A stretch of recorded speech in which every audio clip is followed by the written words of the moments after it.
भगवान लला।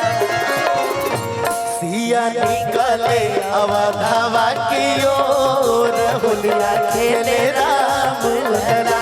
सिया निकले अवधवा की ओर होलिया खेले राम लला हो भगवान लला।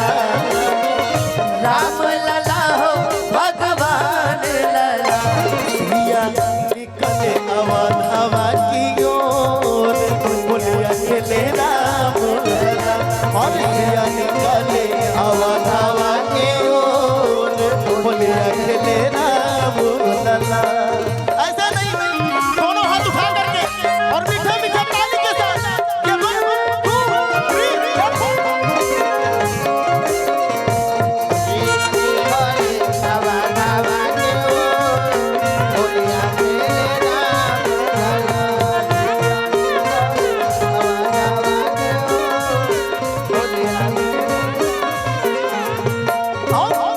के करे हाथे कनक पिचकारी रामा।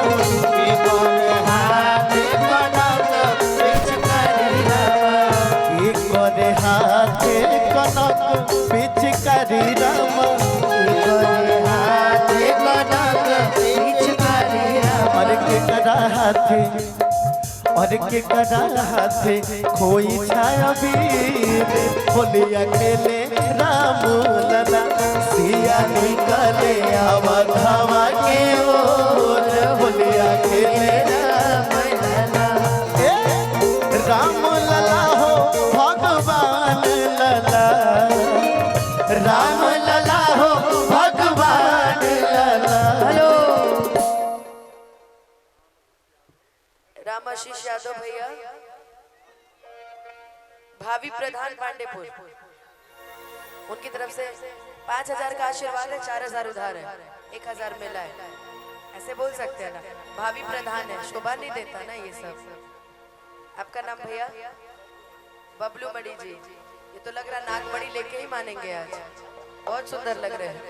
कि राम लला हो भगवान लला। सिया निकले अवधवा के ओर होलिया खेले राम लला। सिया निकले अवधवा की ओर होलिया खेले राम लला।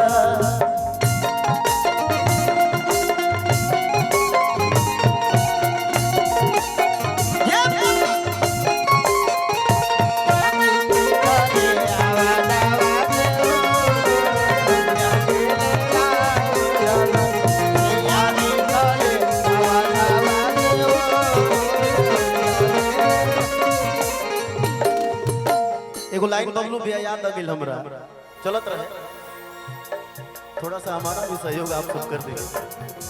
बाबू कहना कि ये तीर दिल के पार भी हो जाएगा, ये तीर दिल के पार भी हो जाएगा और ये जख्म खुशबूदार भी हो जाएगा। पहले हमसे दोस्ती कर लीजिए, फिर धीरे धीरे प्यार भी हो जाएगा। राम के हाथे कनक पिचकारी रामा। राम के हाथे कनक पिचकारी रामा। राम के हाथे कनक पिचकारी रामा। राम के हाथे कनक पिचकारी रामा। और सिया जी के, हाँ हाँ सिया जी के, अरे सिया जी के कोई छाया वीर होलिया खेले राम लला। सिया निकले अवधवा की ओर होलिया खेले राम लला। सिया निकले अवधवा की ओर होलिया खेले राम लला। सिया निकले अवधवा की ओर होलिया खेले राम लला। सिया निकले अवधवा की ओर होलिया खेले राम लला। सिया निकले अवधवा की ओर